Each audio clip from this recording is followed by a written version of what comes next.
Je vais vous expliquer pourquoi se justifier est mal poli, car cela entraîne de la manipulation et de la déresponsabilisation. Lorsque vous donnez un feedback suite à un problème, l'autre peut réagir de 5 manières différentes en fonction de son émotion.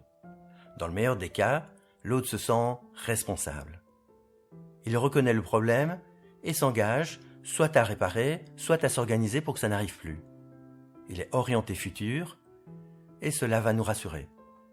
Par exemple, Le dossier n'est toujours pas envoyé? Non, et je m'en occupe demain à la première heure. Super. malheureusement, l'école nous a appris à nous justifier et dans bien des cas, face à une erreur, l'autre ressent de la culpabilité, ce qui n'est pas du tout confortable pour lui, et il va chercher par tous les moyens d'en sortir. D'abord avec des justifications du genre Oui, mais c'est parce que... Tu comprends il est alors orienté passé, et cela nous inquiète. Car ici, se justifier, c'est se déresponsabiliser. Pire, si ça ne marche pas, l'autre peut même se mettre en colère. Et toi? Tu n'as jamais fait d'erreur? C'est un peu gonflé de sa part, puisqu'il avait déjà fait une erreur, et maintenant en plus, il vous agresse. Des fois, l'autre se sent coincé. De nouveau, il va chercher à en sortir en manipulant, et en vous racontant n'importe quoi. Non, mais... C'est la faute des autres. Donc, s'il se sent coupable, en colère ou coincé, l'autre se déresponsabilise.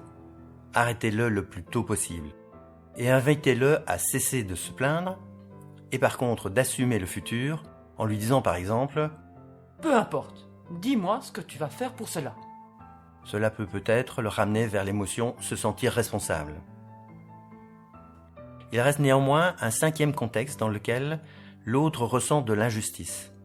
Par exemple, lorsqu'effectivement il n'a pas fait quelque chose, mais parce qu'il a fait, à la place, autre chose de bien plus vital, et qu'il mériterait des félicitations pour cela, plutôt que des critiques.